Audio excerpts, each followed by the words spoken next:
అనుకున్నాం, అదే ముఖ్యం అనుకున్నాం. దుడ్డు ఇద్దామనే దొడ్డప్ప. డబ్బు ఎంత ఉంటే అంత పరపతి, అందరూ ఊర్లో పరపతి పెరుగుతుంది అనుకున్నాం. ఆ డబ్బు నీకు సుఖం ఇవ్వదు అని చెప్పేసిన. డబ్బు నుండి లేదు, దారేషణ నుండి లేదు, పుత్రేషణ నుండి లేదు. ఎక్కడుంది సుఖము? నీలోనే ఉంది. నీలోనే భగవంతుడు ఉన్నాడు కాబట్టి ఆ భగవంతుని యొక్క స్వరూపంలో దీనమైపో ఆనందమే ఆనందం. చూడు, ఎక్కడ నీకు డబ్బు నుండి లేదు. ఆ డబ్బు నీకు దుఃఖం ఇస్తుందని చెప్పేసినారు. ఎట్లా దుఃఖం ఇస్తుందంటే సంపాదించేటప్పుడు. మళ్ళీ ఊరుకున్న డబ్బు వస్తాయా చెప్పండి? కూర్చుని కాడ వస్తాయండి? లేదు. ఆ సంపాదన డబ్బు వచ్చేదానికి నీవు రేయింబాగులు కష్టపడాలి. రేయింబాగులు కష్టపడాలి. అప్పుడు కష్టపడితే నీకు డబ్బులు వస్తాయి. ఆ వచ్చిన దాన్ని నేను ఇంత కష్టపడి సంపాదించినానని ఖర్చు పెట్టలేదు.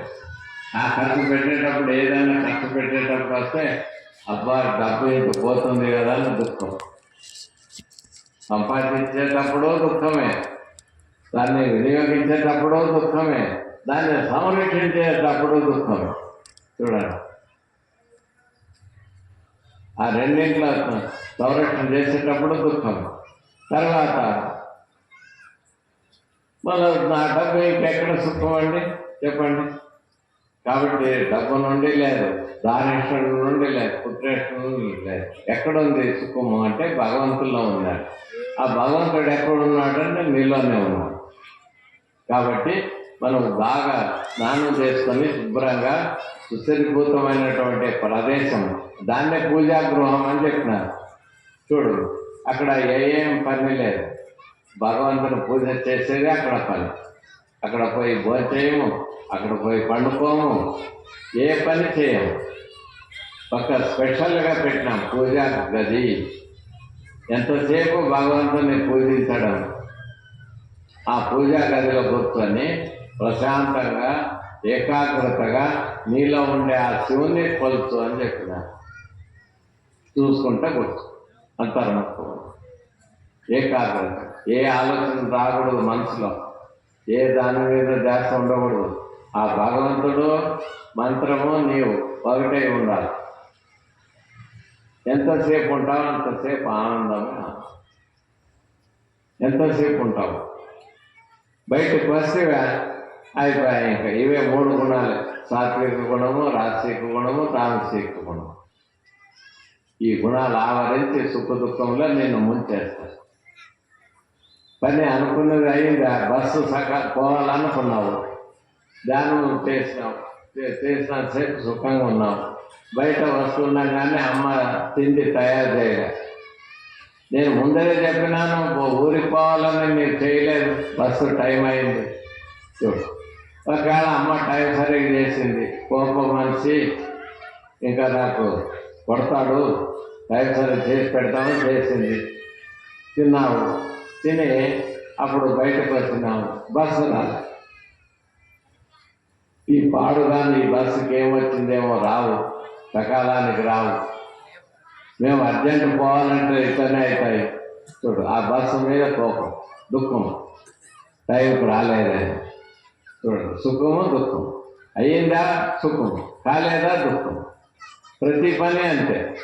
ఏ పని నీవు అనుకుంటావు అయ్యిందా సుఖము, కాలేదా దుఃఖం. అయ్యో నాకు కాలేదు, నాకు కాలేదు అని చెప్తున్నాను. అందుకే లాభ నష్టము, సుఖము దుఃఖము, మాన అపమానము, జయాపజయము, లాభ నష్టము, పగలు రాత్రి, శీత ఉష్ణము, ఈ ద్వంద్వము ఉండేదే అని చెప్పేసిన. ఈ ఆపోజిట్ ఉండేవే, లాభము నష్టం. చూడండి, ఆపోజిట్ ఉండే లేదా? లాభం అంటే నష్టం. మానము, కొంతమంది మానం చేస్తే కొంతమంది అపమానం చేస్తారు. కొంతమంది జయ అపజయ, కొన్ని జయిస్తాయి, కొన్ని అపజయం అవుతాయి. శీత ఉష్ణము, పగలు రాత్రి, సుఖము దుఃఖము. చూడండి, ఇవి ఆపోజిట్ ఉన్నాయా లేదా? మళ్ళీ ఒకటి తర్వాత ఒకటి వస్తాయి. అవి నీకు అన్నీ నెరవేరుతాయా? నెరవేరుతాయేమండి? అందరికీ నెరవేరు. కొన్ని నెరవేరుతాయి, కొన్ని సుఖము దుఃఖము, నెరవేరితేనేమో సుఖము, నెరవేరకపోతే దుఃఖము. అందుకే మహాత్ములు ఏం చెప్పినారు, సుఖస్యానంతర దుఃఖం, దుఃఖస్యానంతర సుఖం, సుఖస్యానంతర దుఃఖం, దుఃఖస్యానంతర సుఖం, చక్రవర్తి పరివర్తంతే నిరంతరం.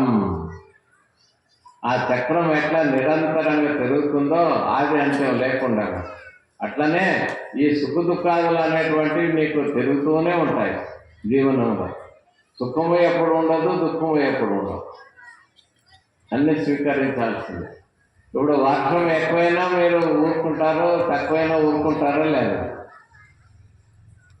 కొట్లాడకపోతారా వాందేవుని మీద? ఎక్కువైనా భరిస్తారు, తక్కువైనా భరిస్తారు. పంట పండినా భరిస్తారు, పండుకుంటే కూడా భరిస్తారు. అట్లనే సంయమం అనేది నేర్చుకోవాలని చెప్తారు. ఏం నేర్చుకోవాలో మనము? సంయమము అంటే భరించుకునే శక్తి మనకు పెంపొందించుకోవాలి, అభివృద్ధి చేసుకోవాలి. ఆ భరించే శక్తిని, అప్పుడు నీకేం కాదు. ఆ భరించే శక్తి లేకుండా వాళ్ళు ఏం చేస్తారు, దాని మకం చూపకూడదని కొంతమంది ఊరించి పెట్టిపోతారు, కొంతమంది ఆత్మహత్య చేసుకుంటారు. దాన్ని మకం చూపకూడదు. ఇంకా మానవు పర్వాలేదు, అపమానం ఎవరైనా చేస్తే నాకు ఇట్లా అపమానం జరిగాని నా మకం చూపకూడదు అని కొంతమంది చచ్చిపోతారు, కొంతమంది ఊరిడిచిపోతారు, కొంతమంది పిచ్చిలేస్తారు. 3 రకాలైతాయి. అదే నీవు ఆ శక్తిని పెంపొందించుకొని ఉంటే నీకేం కాదు. మానవం అపమానం, మానవు కొంతమంది చేస్తే అపమానం, వాళ్ళ కర్మ వాళ్ళదే అని ఊరుకుంటే ఏం కాదు. పిచ్చి రాదు, ఊరు విడిచిపెట్టి పోవు, ఏం కాదు. వాళ్ళు భగవంతుడి శిక్ష ఇచ్చేతను ఇస్తారు, వదిలిపెట్టాడు. కర్మ పని చేసామంటే దాని ఫలితం మనం అనుభవించాల్సిందే. మనం ఏ వంట చేసుకుంటే అది తినాల్సిందే. అందుకే చూసి వండుకోండి అని చెప్తున్నారు. ఆ కర్మ అనేటువంటి పని అనేటువంటి చూసి చేయండి అని చెప్తారు. మీరు చేసి ఆ యొక్క కర్మఫలం నేను అనుభవించాలంటే ఊరుకుంటాడు భగవంతుడు. అనుభవించాల్సిందే. ఈ జన్మలో కాకపోయినా ముందరి జన్మాల్లోనైనా మనం అనుభవించాల్సిందే. కాబట్టి పుణ్యకర్మవనే మాడు.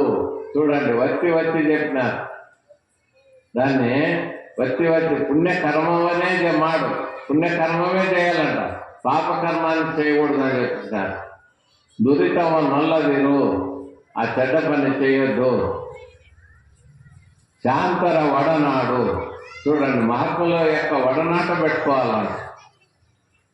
మహాత్ములు వడనాట పెట్టుకుంటే వాళ్ళకు మనం జ్ఞానం బోధించి, అడ్డతెరువు పోయే వాళ్ళు కూడా నిలువరించి, అడ్డతెరువు పోకుండగా, ఆ పాపకర్మాలు చేయకుండగా పుణ్యకర్మాలు చేపిస్తూ మీ చేతి నుండి ఆ పుణ్యం నుండి మీకు మోక్షం కలుగుతుంది. అందుకే మహాత్ముల యొక్క సాంగత్యం ఉండాలి. పుణ్యకర్మం అనేవాడు దురితమన్నలవీరు హరనడవిడి. ఆ పరమాత్మల యొక్క చరణ కమలాన్ని ధ్యానించని చెప్పినారు. ఎందుకు ధ్యానించాలా అంటే మనం 3 ఇచ్చినాడంట. ఏతద్దు దుర్లభత్రయం, మానవత్వం, ముముక్షత్వం, మహాపురుష సంశ్రయ తద్దేవానుగ్రహ హేతుకం. ఈ 3 ఇచ్చినందువల్ల భగవంతుని ఆరాధించాలని చెప్పినారు. ఏమి ఇచ్చినాడు? మానవత్వం ఇచ్చినాడు. అదే పశుపక్షులు ఇచ్చింటే జన్మ, ఈ మానవ జన్మ లేకుండగా పశువులు కానీ పక్షి కానీ వేరే జన్మలో వేసింటే కనుక మనం ఏం చేస్తాము? మనం ఏమన్నా ఇచ్చినాము అతనికి? చూడు, అట్లా లేకుండా మనకు మానవ జన్మ ఇచ్చినాడు. ఉత్కృష్టం. చూడు, గోమాత పూజిస్తారు, నీవు వేసినప్పుడే తినాలి. ఆ గోమాతని పూజిస్తావు నిజమే, వేసినప్పుడే తినాలి. వచ్చి స్వతంత్రంగా తినేకుందా? లేదు. చూడు, నీకు కావాల్సింది నీకు చేసుకొని ఉంటావు. నీకు స్వాతంత్రం ఉందా? లేదు. పశువులకు ఉందా? పక్షులకు ఉందా? ఇప్పుడు మీ నాయన మీ తాత ముత్తాతలు ఇల్లు కట్టించినారు, భూమి పెట్టినారు, మనవాళ్ళు ముని మనవాళ్ళు కూర్చొని తినాలని ఏర్పాటు చేసినారు. పశువులు పక్షులకు ఉన్నాయా? వాళ్ళు తాత ముందుకు ముత్తాతలు ఏమన్నా భూమి కానీ మళ్ళీ ఇల్లు కానీ మళ్ళీ ఏదైనా సంపాదించి పెట్టాయేమంటే వాటికి లేదు, అప్పటికప్పుడే దొరికి తినాలా, లేకుంటే ఉపవాసం ఉండాలి. ఏమన్నా స్వాతంత్రం ఉందా పసిపెట్టాదులకు? ఉన్నాయండి? ఉన్నాయా? లేదు, స్వాతంత్రం లేదు. మీకు స్వాతంత్రం ఉంది. ఇక్కడ కాకుండా ఇంకొక కాడ పోయి తింటావు, ఇంకొక కాడ పోయి తాగుతావు. నీకు స్వాతంత్రం ఉంది, మానవ జన్మ. అందుకే ಮಹಾತ್ಮರು చెప్పినారు, ಮಾನವ ಜನ್ಮ ದೊಡ್ಡದು, ಉತ್ತಪ್ಪಗಲಿರ ಇದನ್ನು ವ್ಯರ್ಥ ಮಾಡಿಕೊಳ್ಳಲು ಬೇಡಿ. ಕಣ್ಣು ಕೈ ಕಾಲು ನಾಲಿಗಿರ್ಲಿಕ್ಕೆ ಮಣ್ಣು, ಹೆಣ್ಣು ಮಣ್ಣಿಗಾಗಿ ಉತ್ತರಾಗುವರೆ ಕೋಡಿ. ಕಾಲನ್ನು ದೂತರ ಕಾಲ್ಪಿಡಿದು ಎಳೆಯುವಾಗ ತಾಳು ತಾಳೆಂದರೆ ತಾಳುವರೆ. ದಾಳಿ ಬರುವ ಮುನ್ನ ಧರ್ಮವು ಗಳಿಸಿರುವ ಆಳು ಸಂಸಾರ ಸುಳಿಗೆ ಸಿಕ್ಕಲು ಬೇಡಿ. ಏನು ಕಾರಣ ಯದುಪತಿಯನ್ನು ಮರೆತಿರಿ, ಧನದಾನಿ ಪುತ್ರರು ಕಾಯುವರೆ. ಇನ್ನಾದರೂ ಏಕೋಭಾವದಿಂದ ಭಜಿಸಿ ಚನ್ನಶ್ರೀ ಪುರಂದರ విఠలరాయన అని చెప్పేసి పురందరదాస్.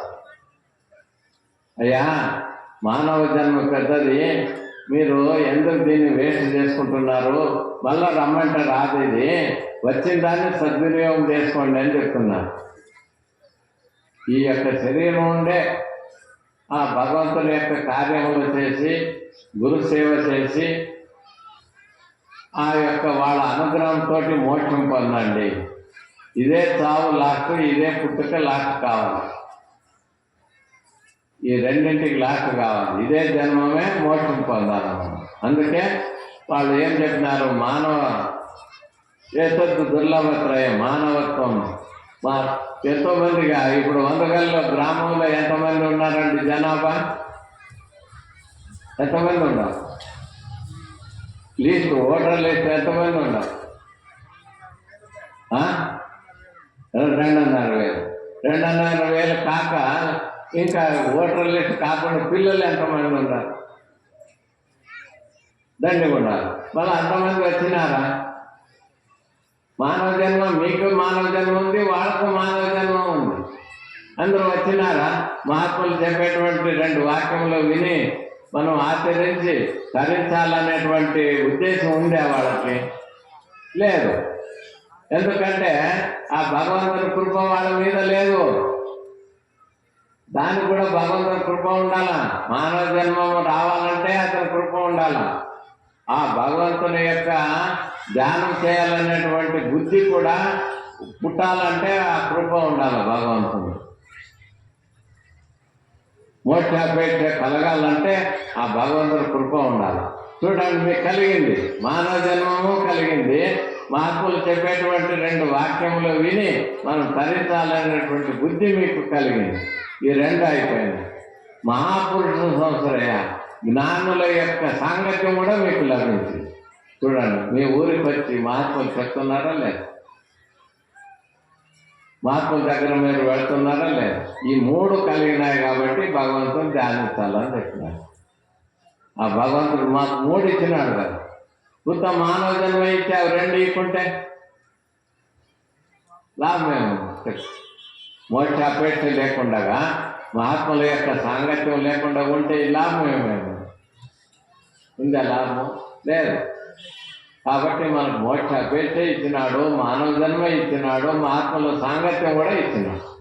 చూడండి, ఈ 3 ఇచ్చినందువల్ల ఆ భగవంతుని మనము ఆ లోపల ఉండేటువంటి సహస్రార చక్రములో వెలిగేటువంటి ఆ పరమాత్మని కొలచాలని చెప్పినాడు.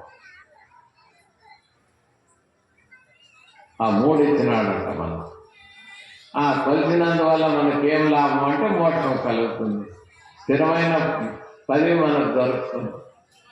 కాబట్టి ఇట్లా మానవ జన్మ వచ్చింది కాబట్టి ఆ భగవంతుని యొక్క కృప చేత, మహాత్ముల యొక్క కృప చేత ఏకాగ్రతగా, తర్వాత నిరహంకారిగా, బుద్ధి ఏకాగ్రతగా. స్వామి వివేకానందని సంగతి తీసుకున్నాం కదా, గాడ్ ఈజ్ వేర్ అని, దేవుడు ఎక్కడున్నాడని. నీవు నిలబడిన కాడని చెప్పినారు. నీవు నిర్ధారించుకో. మనం నిర్ధారణ లేదు. ఏం చేసినాము? గొంతులో ఒక దేవుని వేసుకున్నాం, బ్రాకెట్ వేసుకున్నాం. తిరుపతికి పోయినాము. తిరుపతికి పోయి ఆడ బంగారు నాణ్యముల మీద బాలాజీ, పద్మావతి ఇద్దరు యొక్క ఫోటోది అమ్ముతారు. బ్రాకెట్ కాసేకపోతే విశ్వనాథుంది, జ్ఞానేశ్వరి దేవిది లాకెట్ అమ్ముతారు.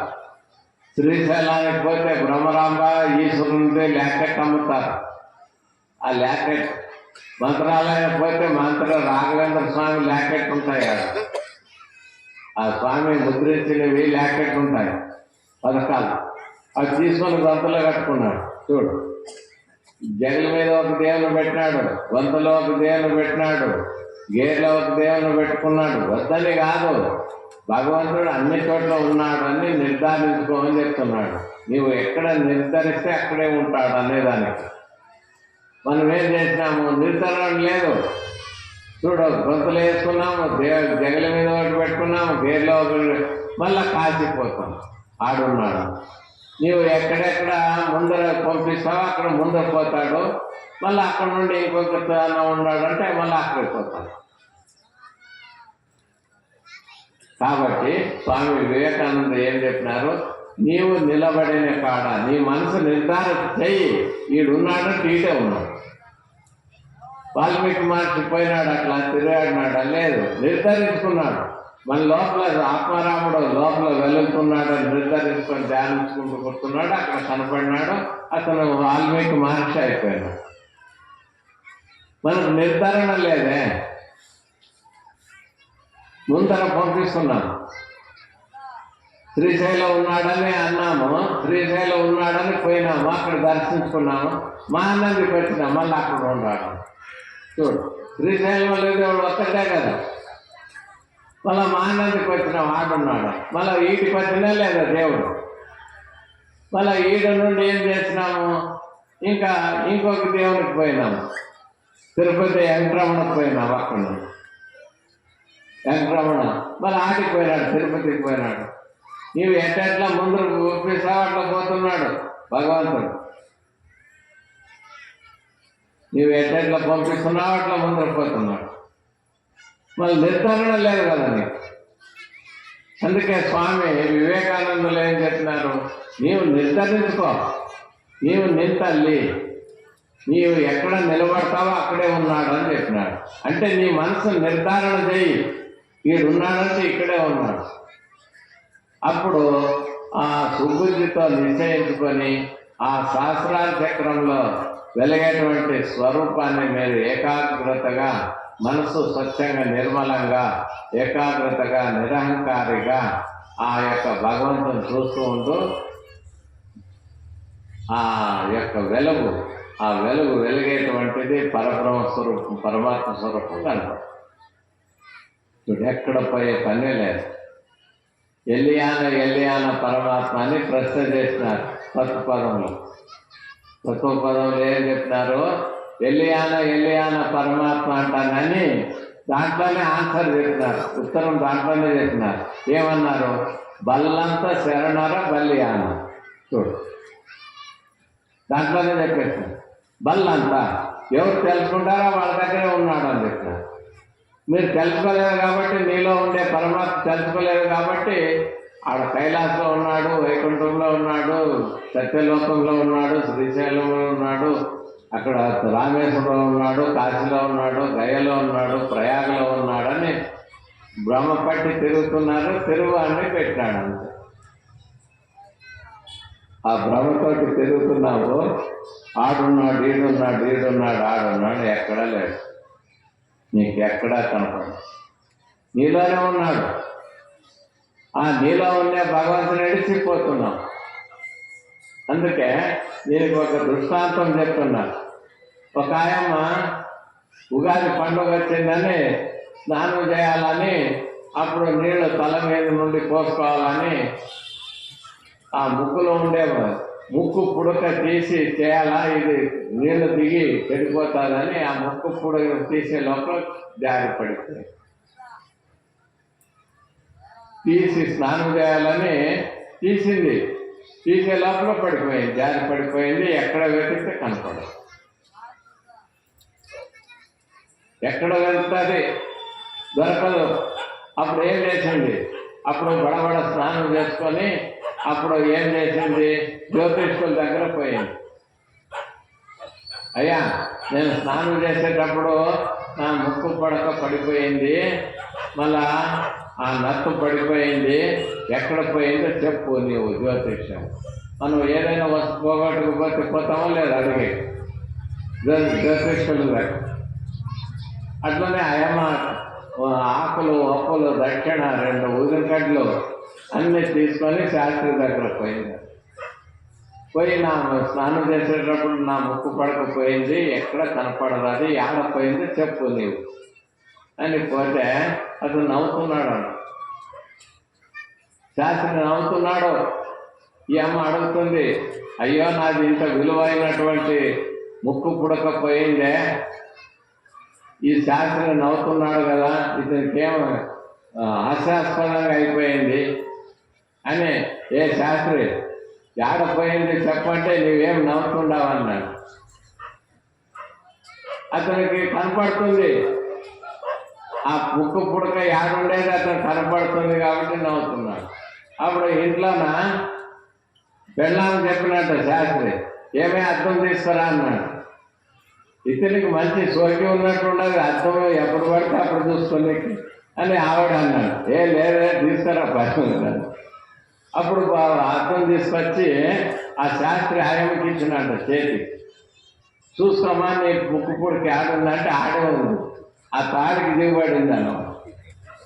చూడు ఆయమ్మ బయట వెతుకుతుంది, కళ్ళలో ఉండే ఆ ముక్కు పడక తన అంటుకొనింది ఇక్కడ చూసుకోలే, బయట కింద పడిందని చూసుకుంటుంది.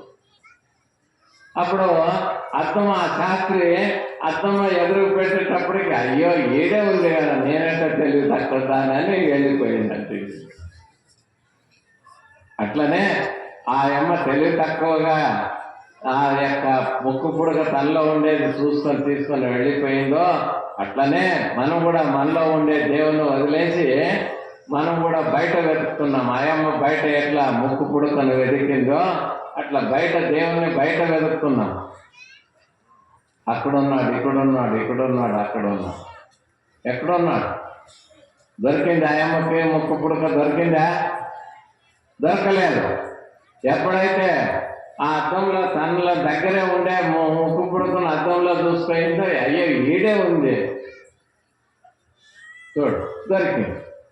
అట్లనే నీలో ఉండే భగవంతుడు నీవు చూసుకుంటూ కూర్చున్నట్లయితే నీలోనే ఉన్నావు, ఎక్కడ పోవాల్సిన పని లేదు, ₹1 ఖర్చు లేదు.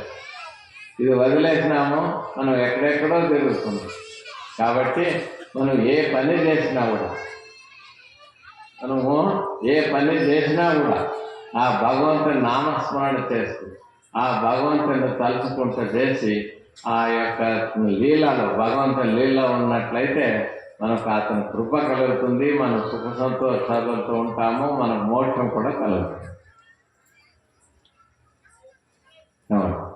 కాబట్టి భగవంతుడు 9వ అధ్యాయంలో చెప్తున్నాడు, అనన్యయ చింత ఎంతో మాం ఏ జన పర్యుపాసతే తేషాం యోగయుక్తానం యోగక్షేమం వహామ్యహం. ఎవరైతే ఎడతెగకుండగా అంటే కొద్దిసేపు ధ్యానం చేసేది కొంతసేపు విడిచిపెట్టేది కాదు, ఎప్పుడు నా స్మరణ చేస్తూ ఉంటారో వాళ్ళ యొక్క యోగక్షేమాన్ని నేను వహిస్తానని చెప్తున్నాను. అందుకే అర్జునుడు ఆ పరమాత్మను ఎల్లప్పుడూ ధ్యానం చేసి యుద్ధం చేసినా అది యుద్ధంగా మారిపోయింది, ధర్మయజ్ఞంగా మారిపోయింది. ధర్మయజ్ఞం అది యుద్ధం కాదు. ఎందుకు? నిరంతరం ఆ భగవంతుని స్మరణ చేస్తూ యుద్ధం చేస్తున్నాడు అర్జునుడు క్షత్రియుడు కాబట్టి నిరంతరంగా ధ్యానిస్తూ యుద్ధం చేసినాడు కాబట్టి ధర్మయజ్ఞంగా మారిపోయాడు. మనం యుద్ధం చేయాలంటే లేదు, ఈ వ్యాపారం చేస్తున్నావా చెయ్యి, భగవంతుని ధ్యానం చేయి. వ్యవసాయం చేస్తావా చెయ్యి, భగవంతుని ధ్యానం చేయి. ఎవరు ఏ పని చేసినా నిరంతరంగా అతని మీద ధ్యాస పెట్టి పని చేస్తూ ఉంటే మీకు ఆ భగవంతుని రక్షణ ఎల్లప్పుడూ ఉంటుందని చెప్తున్నారు. ఎల్లప్పుడూ మీరు ఎక్కడ ఎవరిని కష్టం వచ్చిందని అడిగే పనే లేదు. అతడు నేను రక్షిస్తానని హామీ ఇచ్చినాడు, అభయం ఇచ్చినాడు. మీకు అనన్యయ చింత ఏందో మాం ఏ జన పర్యుపాసతే తేషాం యోగయుక్తానాం యోగక్షేమం వహామ్యహం. ఎడతెగకుండగా ఎవరైతే నన్ను ధ్యానిస్తారో వారి యొక్క యోగక్షేమాలు నేను వహిస్తాను అని చెప్పి. చూడండి, ఇంతకన్నా భరోసా ఎవరు ఇస్తారండి? ఇస్తారా? ఎవరైనా హామీ ఇస్తారా? చూస్తాంలే, చేస్తాంలే, చూస్తాంలే అంటారు. చేస్తాంలే, చూస్తామంటారు కానీ భరోసా ఇచ్చేవాళ్ళే. కాబట్టి ఆ భగవంతుడు ఇచ్చినాడు కాబట్టి మనం నిరంతరంగా ఆ భగవంతుని యొక్క కృపచేత ఆ యొక్క ఆశీర్వాదం పొంది మన అందరము మనం పునర్జన్మ లేకుండా ఆ మోక్షం అనేటువంటిది పొంది ఆ భగవంతుల్లో లీనమై, అందుకే 4 రకాలు ఉన్నాయి మోక్షం. ఇది సాలోక్య, సామీప్య, సారూప్య, సాయుధ్య మోక్షాలు 4 రకాలు ఉన్నాయి. ఇప్పుడు వందగాళ్ళు ఉంది, ఇక్కడ మఠం ఉంది. అతని ఊర్లో ఇప్పుడు వేరే ఊర్లో ఉన్నాయా? ఆ స్వామి మఠం లేదు, ఇక్కడ మఠం ఉంది. మీరు వచ్చి స్నానం చేసుకొని వచ్చి దర్శనం చేసుకుపోయి మీ పనిలో పోతారు. అంటే ఎవరైతే పుణ్యం చేస్తుంటారో కొద్దిగా పుణ్యం చేసిన వాళ్ళకి ఇట్లా దర్శనం అవుతుంది. ఈ ఊర్లో పుట్టిస్తారు వందగళ్ళు. అదే వేరే ఊరోళ్ళకి దేవుడు లేదు, శరణం లేదు, శరణులు లేదు, దర్శనం లేదు. అట్లా ఆ సాలోక్య అంటే కొంచెం పుణ్యం చేసిన వాళ్ళకి సాలోక్య మోక్షం ఇస్తాడు. సామీప్యం అంటే పూజారి ఉన్నాడు, మీరన్నా స్నానం చేసుకొని పని కట్టుకొని వచ్చి దర్శించుకుంటే భగవంతుని దర్శనం. పూజారికి చూడండి, ఆ పూజారి ఎప్పుడు భగవంతుని సాన్నిధ్యంలో ఉంటాడు. అతను ఇంకా ఎక్కువ పుణ్యం చేసినాడు మీకన్నా ఎక్కువ పుణ్యం చేసినందువల్ల అతనికి ఆ సీటు వచ్చింది.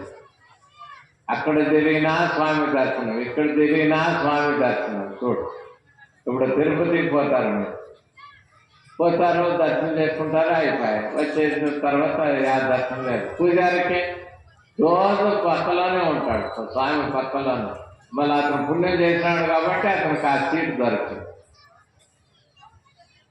అతనికి మీకన్నా అతనికి ఎక్కువ పుణ్యం.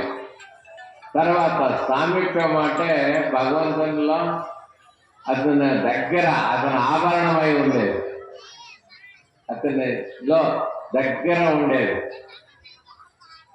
అది ఇంకా ఎక్కువ పుణ్యం చేసిన వస్తుంది. సాహిత్య మోక్షం అంటే అసలు ఐక్యం అయిపోవడం, విడదీయడానికి లేదు. వీళ్ళు ముగ్గురు వేరు వేరు ఉంటారు, భగవంతుడు వేరే, వీళ్ళు వేరే. అతను లోకంలో ఉండి దర్శించుకోవడము, ఇతను వేరే. అతను దగ్గర ఉండి దర్శించుకోవడము, ఇతను కడాకే. అతను దగ్గరలో ఉండేది కూడా ఆభరణాలుగా ఉండేది కూడా ఇదే, అది కూడా దేవునికి బయటనే. సాహిత్యం అంటే భగవంతులు ఐక్యమైపోవట. ఇప్పుడు నీళ్ళు కలిస్తే వేరు చేసేకి వస్తుందా? పాలలో పాలు కలిస్తే వేరు చేసేకి వస్తాయా? చెప్పండి. అందుకే దీనికి ఒక దృష్టాంతం చెప్తాను. స్నేహితులు కలిసినారంట నలుగురు కలిసి ఏమని చెప్పినారంటే, రేపు పండుగ వస్తుందిరా, మనము కీరా పూరి చేయాలా. కీరా అంటే సబ్బియ్యం పాయసము, దానికి పాలు ఉండాలా, సబ్బియ్యము పాయసం చేయాలి. కాబట్టి అందరూ పాలు తీసుకురండి, తర్వాత అన్ని చక్కెర, ఆ సబ్బియ్యము, తర్వాత గోధుమ పిండి, నూనె అంతా తీసుకురండి. ఆ సబ్బియ్యం పాయసము పూరి చేస్తాం, అవి బాగా రుచిగా ఉంటాయి అని నలుగురు మాట్లాడుకొని తీసుకొచ్చినారంట. పాలు, సబ్బియ్యము, చక్కెర, గోధుమ పిండి, నూనె, నీళ్లు అన్నీ తీసుకొచ్చి అప్పుడు తలాకి చెంబు పాలు తెచ్చినారు. ఆడ ఒక పాత్ర పెట్టారు. పాత్ర పెట్టినప్పుడు అందరూ 4 చెంబులు పాలు తెచ్చి వేరే వేరే పెట్టారు, దాంట్లో వేసేసినారు. పాయసం చేయాలి కదా. అప్పుడు వేసిన తర్వాత ఒకడు అన్నట్ట, మా పాలు చిక్కగా ఉన్నాయి అన్నారు. ఒకడు, మా పాలు అరే మీ పాలు చిక్కుకుంటే మా పాలు నీళ్ళు పాలు, అట్లయితే మా పాలు మాకు ఇయ్యి అన్నాడు. వాడు అందులో కలిపినారు. వాడు కలిపిన తర్వాత ఊరుకుండక వాడు ఏం చెప్పినాడంట, మా పాలు చిక్కుగా ఉండాలి అన్నాడు. అదే అట్లయితే మా పాలు నీళ్ళు ఉన్నాయా? మీ పాలు అంటే చిక్కుగా ఉండాలి, అట్లయితే మా పాలు ఇచ్చింది మేము పోతాం బయటికి అన్నాడు. ఇప్పుడు కలిపాకే వచ్చా. ఇప్పుడు పాలు అసలు పాలు వాళ్ళ పాలు వాళ్ళకి ఇవ్వమంటే వస్తాయా? రావు కదా. అట్లనే భగవంతుల్లో ఐక్యమైన తర్వాత వేరే చేసేదానికి రాదు. అదే సాయుధ్య మోక్షం. దాన్ని ఏమని చెప్పినారు?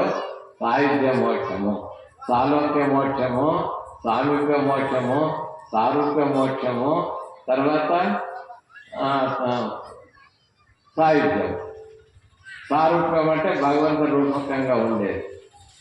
అతను భగవంతు స్వరూపమోప అంటారు.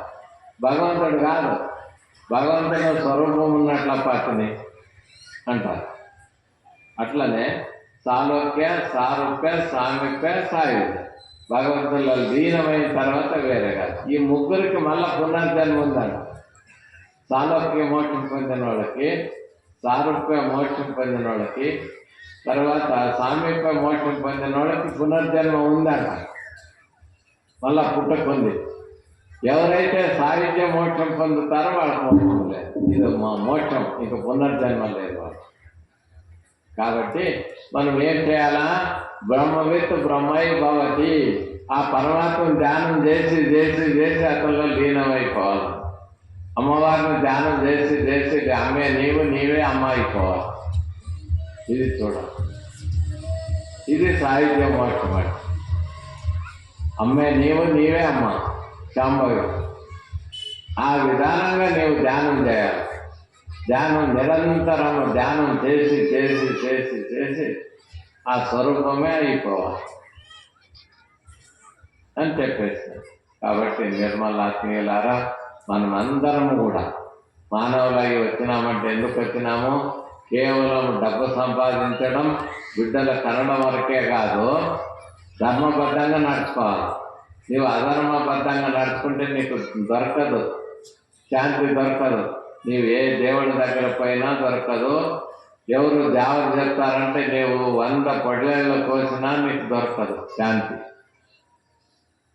100 నేను మారమ్మకి ఎన్ని కోస్తారు చెప్పండి? మారమ్మని చేస్తారు కదా. ఓ బాగా డబ్బు ఉన్న వాళ్ళు అయితే 2-3 కోస్తారేమో, ఒక 5-6 కోస్తారు అనుకో, అంతేగాని అంతకన్నా ఎక్కువ కోస్తారా? 6 పొట్టేళ్ళు కోసారు మీరు, 100 కోసినా కూడా మీకు శాంతి దొరకదు. 100 పొట్టేళ్ళు కోసినా దొరకవు. కాబట్టి మీరు ఏం చేయాలా? ఆ యొక్క మహాత్ముల సాంగత్యం నుండి ఆ దుర్గుణాలన్నీ పోవాలి. కామ, క్రోధ, లోభ, మోహ, మద, మాత్సర్యాలు ఇవే అరిషడ్వర్గాలే. ఈ వీటిని పశు బలి ఇయ్యండి అని చెప్పినారు, దేవుడికి బలి ఇయ్యండి అని చెప్పినారు. అవి విడిచిపెట్టినాము, ఇవి భోజనకి అంటిస్తున్నాం. పొట్టేలు మంచి మంచి తీసుకొచ్చి వీటిని పైనకి మొదలు పెట్టినాం. కాబట్టి ఇవి కాదు కోసేది, మనలో ఉండే దుర్గుణాలు ఉన్నాయి కదా, అవి పోగొట్టుకోవాలి. కామ, క్రోధ, లోభ, మోహ, మద, మాత్సర్యం అది అంటే శత్రువులు. ఈ 6 మంది శత్రువులు అంట. ఈ 6 మంది శత్రువుల లోపల ఉండే పరమాత్మని కనుగొనుకోకుండా ఆపాదించేస్తున్నారు. ఆ స్వరూపాన్ని దొంగలించినారంట వీళ్ళు. 6 మంది శత్రువులు ఎవరు? కామ, క్రోధ, లోభ, మోహ, మద, మాత్సర్యం. ఈ ఇంటి దొంగలు అంట వీళ్ళు. మీకు సాయం చేసినట్లే ఉండారు, మీ యొక్క స్వరూపాన్ని ఆపాదించినారు. ఆ భగవంతుని కనపడకుండా చేసినారంట వీళ్ళు. కాబట్టి వీళ్ళని బయటకు తరిమేయండి అని చెప్పినారు. వీళ్ళు తరిమేస్తే లోపల ఉండే ఆ భగవంతుడు మీకు కనపడదు. కాబట్టి నిర్మలాత్మీయులారా, ఆ భగవంతుడు శ్రీ కృష్ణావధూత స్వాముల వారు అట్లా ఆ దుర్గుణాలన్నీ తరిమేసినారు. ఆ అమ్మవారి కృప వాళ్ళకి అయిపోయింది.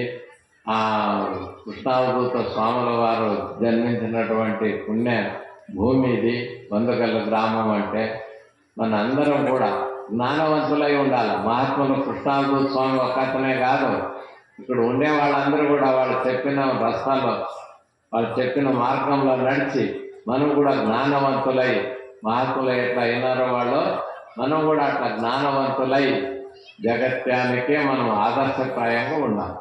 ఏమప్పా వందగల్ల గ్రామం అంటే మహాత్ములు ఉండారపడా కృష్ణవధూత స్వామి, వెంకటవధూత స్వామి వాళ్ళు చెప్పిన రస్తాల్లో నడిచి వాళ్ళందరూ జ్ఞానవంతులే అక్కడ ఊర్లో. ఆ పేరు తెచ్చుకోవాలి మనం. కొత్త పూజ చేసే కాదు, వాళ్ళు చెప్పిన రస్తాలో మనం నడుస్తాం. ఎట్లా చెప్పినారో అట్లా నడుచుకుంటే మనకు కూడా జ్ఞానమే వస్తుంది. ఆ జ్ఞానం ద్వారా మోక్షం లభిస్తుంది.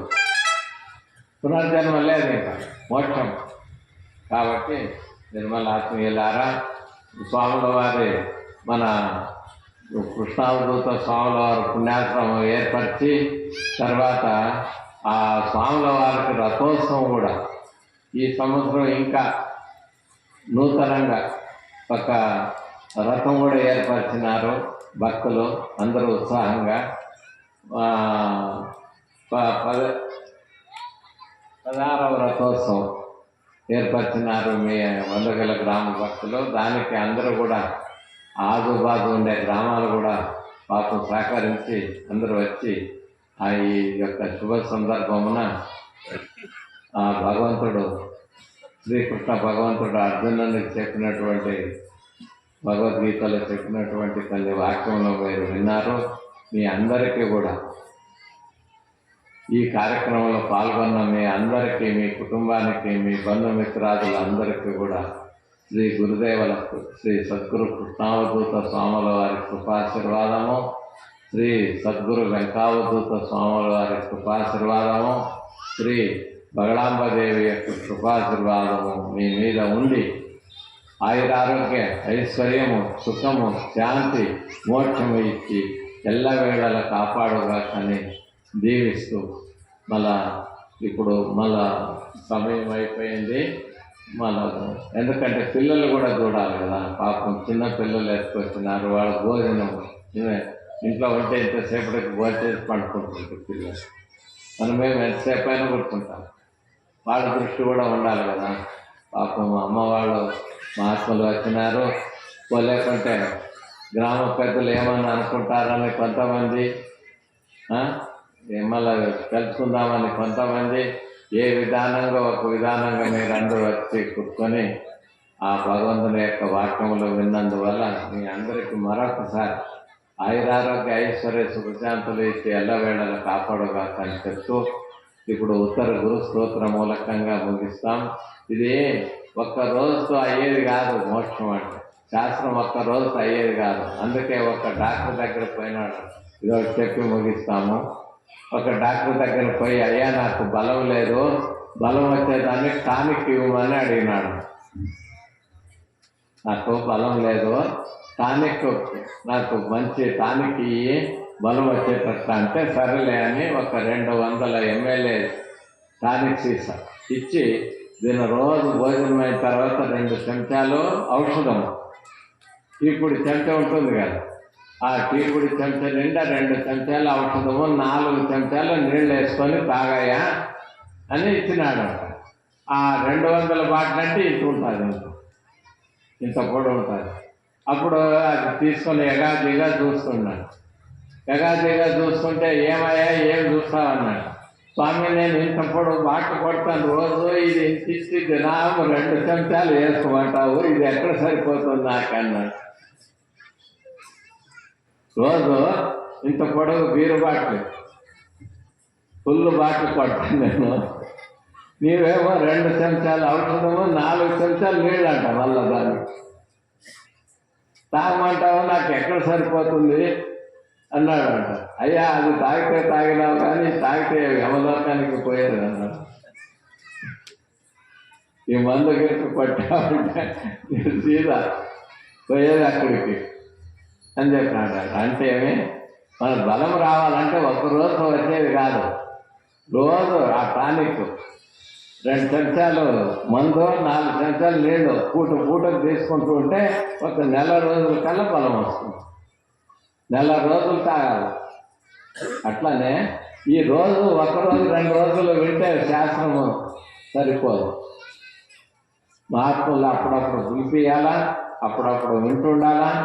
మనం డబ్బు సంపాదన ఎంత ముఖ్యమో, తర్వాత పిల్లలు కనడం ఎంత ముఖ్యమో, ధర్మబద్ధంగా డబ్బు సంపాదన, ధర్మబద్ధంగా సంతానము, ధర్మబద్ధంగా మోక్షం కూడా అంతే అవసరం అని తెలుసుకోవాలి. గృహస్థులకు 4 ఇచ్చినారు: ధర్మ, అర్థ, కామ, మోక్షం. ఈ 4 ఆచరించాలని చెప్పినారు. మనం ఏం చేసినాం? ధర్మం అక్కర్లేదు, మోక్షం అక్కర్లేదని నెట్టేసినాం. అక్కడ ముందర ఉండే ధర్మము నెట్టేసినాము, ఇక్కడ మోక్షం నెట్టేసి మధ్యలో ఉండే అర్థ కామాదులు పట్టుకున్నాం. డబ్బు సంపాదించాలో బిడ్డలు కనడం, ఈ 2 మనకు అనుకున్నాం. అవి 2 ముఖ్యం కాదయా. వాటితో పాటు ధర్మబద్ధంగా ఉండాలి, ధర్మబద్ధంగా డబ్బు సంపాదించాలి, ధర్మబద్ధంగా సంతానం కనాలి, ధర్మబద్ధంగా మోక్షం పొందాలి. ఆ ధర్మం అనేది మొదట పెట్టాలి. కాబట్టి మనం మోక్షం కూడా పొందాలి, మా జన్మ హక్కు అని తెలుసుకోవాలి. ఆ మోక్షం ఎట్లా కలుగుతుందని చెప్పాం కదా. భగవంతుల్లో లీనమై, భగవంతుని ధ్యానం చేసి లీనమైతే అదే మోక్షం. అప్పుడు మనం మోక్షం కలుగుతుంది, అప్పుడు ఆనందం కలుగుతుంది. ఆ భగవంతుడు చూస్తూ ఉంటే లోపల ఆనందమే ఆనందం. ఈ బయట మీరు తిన్నా, తాగినా, మీరు లౌకిక కార్యాలు ఏమి చేస్తే ఇవన్నీ క్షణిక సుఖాలు అందిస్తున్నారు. ఆ భగవంతుల్లో ఉండేది అఖండ సుఖము. ఆ ఆనందము అలివి కాదు. అనుభవిస్తుంటే ఆ ఆనందము తరిగేది కాదు. ఇది ఎంతసేపు టీ తాగినంతసేపు ఉంటుంది అంతే ఆనందం. 1 గంట 2 గంటలు అయ్యేది అయిపోయి నోరు సప్పగా అయిపోయి ఆ టీ తాగింది ఎక్కడో, ఇచ్చింది ఎక్కడో. తిన్నావు, మంచి వండుకున్నావు, వంట వండుకొని తింటున్నావు. తిన్నంతసేపే, తిన్న 2 గంటలకు ఆ ఆనందం పోతుంది. మళ్ళీ ఆకలి వేస్తుంది, మళ్ళీ తినాలనిపిస్తుంది. చూడండి, అందుకే ఈ బయట సుఖాలనే అన్నీ కూడా క్షణిక ఆనందం అని చెప్తుంది. క్షణిక ఆనందం, తర్వాత దుఃఖం, భోగే రోగ భయం అని చెప్పినారు. కాబట్టి మనకు అఖండ సుఖం అంటే పరమాత్మలో ఉంది. ఆ భగవంతుని మనం కృప పొందినట్లయితే అఖండ సుఖం మనకు దొరుకుతుంది. కాబట్టి నిర్మలారా, ఇది ఒక్కరోజుతో శాస్త్రం ముగించేది కాదు, ఒక్కరోజుతో అయ్యేది కాదు. అప్పుడప్పుడు వింటుండాలి. మహాత్ముల వాక్యములు వింటుంటే మనకు ఆ యొక్క శ్రవణం, ఆ శ్రవణ బలం ఎక్కువయ్యే కొద్దీ అజ్ఞానం పటాపంచలవుతున్నాం శ్రవణం ద్వారా. అందుకే విచార సాగర్లో చెప్పినారు, సంసార దీర్ఘ రోగస్య విచార పరమౌషధం. సంసార దీర్ఘ రోగస్య, ఈ సంసారం అనేది దీర్ఘం, అనేక జన్మాల నుండి వచ్చింది ఇది సంసారం అనేది. అందుకే ఇడుకుండకు గట్టిగా పట్టుకున్నాం. ఇది విచారం అనేది మనకు లేదు. కాబట్టి అట్లే చెప్పుకుంటారప్ప తాతోడు, ఇప్పుడు విడిచిపెట్టేదే తగులుకునే సంసారం. పోవాలి, ఇంటికి జల్ది పోవాలప్ప. నేను పిల్లలు ఎదురు చూస్తుంటారు, భార్య ఎదురు చూస్తుంటారు.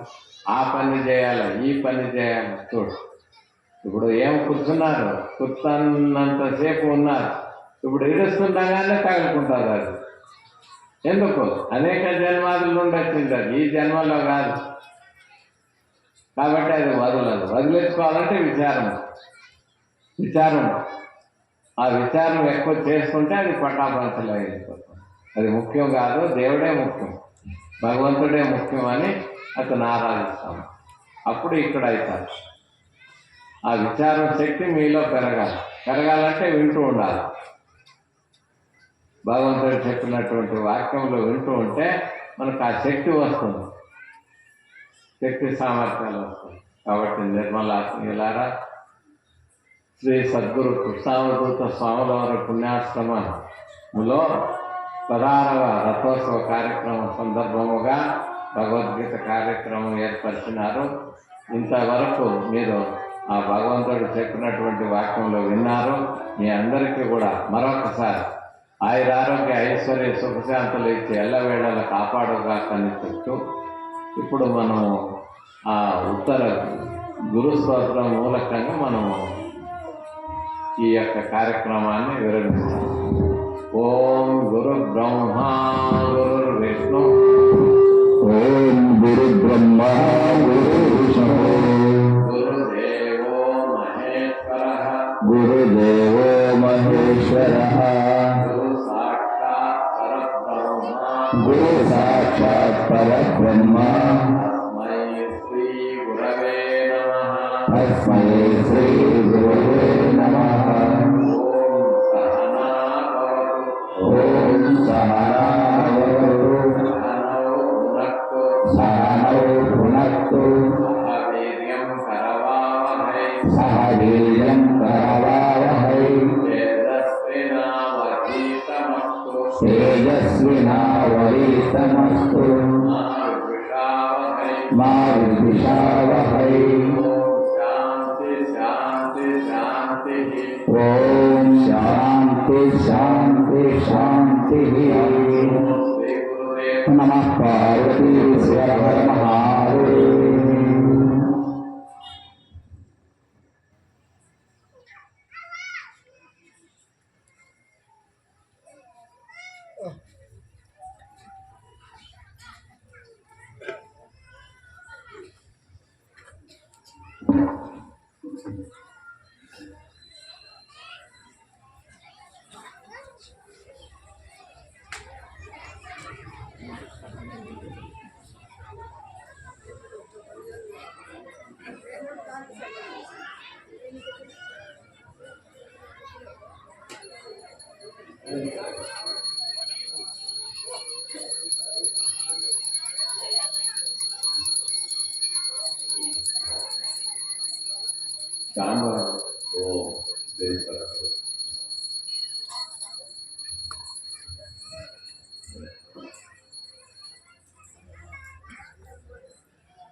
మంగళ జయ మంగళ మంగళ శ్రీ గురు భగలంబజే కొరలలు పదకవు కయ్యలు కంకణ కిలికిలి నగవు ತಾವಳುವಲೆ ಕಾಲು ಕಡೆಗೆ ಮಾಲೆ ಪಿಲ್ಲಿ ಗೆಜ್ಜೆಗಳು ಕಾಲು ಕಡೆಗೆ ಮಾಲೆ ಪಿಲ್ಲಿ ಗೆಜ್ಜೆಗಳು ಗಲ್ಲು ಗಲ್ಲು ನೋಡಿಸುತ್ತ ಕುಣಿಯವಳೆ ಮಂಗಳ ಜಯ ಮಂಗಳ ಮಂಗಳ ಶ್ರೀ ಗುರು ಭಗರಂಬಗೆ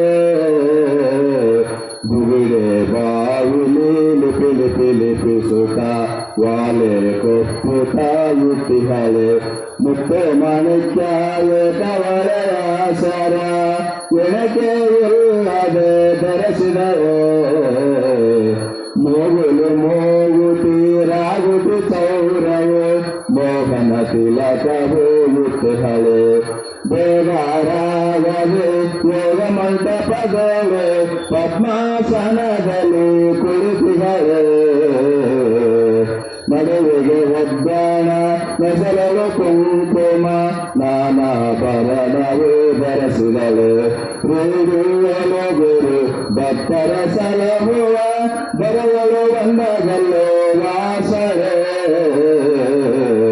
ಹರಿಹರ ಬ್ರಹ್ಮರು ಅನುದಿನ ಗೋಗಲುತ ಹರಿಹರ ಬ್ರಹ್ಮರು ಅನುದಿನ ಗೋಗಲುತ ಅರಳೆ ಬಂದೆ ಎಲ್ಲಿ ನೆಲೆಸಿಹಳೆ ಮರಳನ ಕೃಷ್ಣವ ಪರಮಗಳು ಮಂತ್ರಮೂರ್ತಿ ಮಹಂಕಾರಿಗೆ ಮಂಗಳ ಜಯ ಮಂಗಳ ಮಂಗಳ ಶ್ರೀ ಗುರು ಭಗವಂಬಗೆ ಮಂಗಳ ಶ್ರೀ ಗುರು ಭಗವಂಬಗೆ ಜೈ ಶ್ರೀ हर हर महादेव। ओम श्री सद्गुरु दत्तात्रेय स्वामी महात्मा को। ओम श्री सद्गुरु जैसी पितम्म माता को। ओम श्री सद्गुरु वंदवल्ली महात्मा को। ओम श्री सद्गुरु कृष्णावधूत महात्मा को। ओम श्री सद्गुरु वेंकटावधूत महात्मा को। ओम श्री सद्गुरु आदिशक्ति बलराम माता को। ओम श्री सद्गुरु सायमांब कुशमांब माता को। ओम श्री सद्गुरु सारे मरसारे अवधूत महात्मा को। ओम श्री सद्गुरु रत्नम्म माता को। ओम श्री सद्गुरु कृष्णा स्वामी महात्मा को। ओम श्री सद्गुरु पूर्णमा माता को। ओम श्री सद्गुरु सकला साधु संत महाराज को। ओम श्री गुरुदेवनम पार्वती पति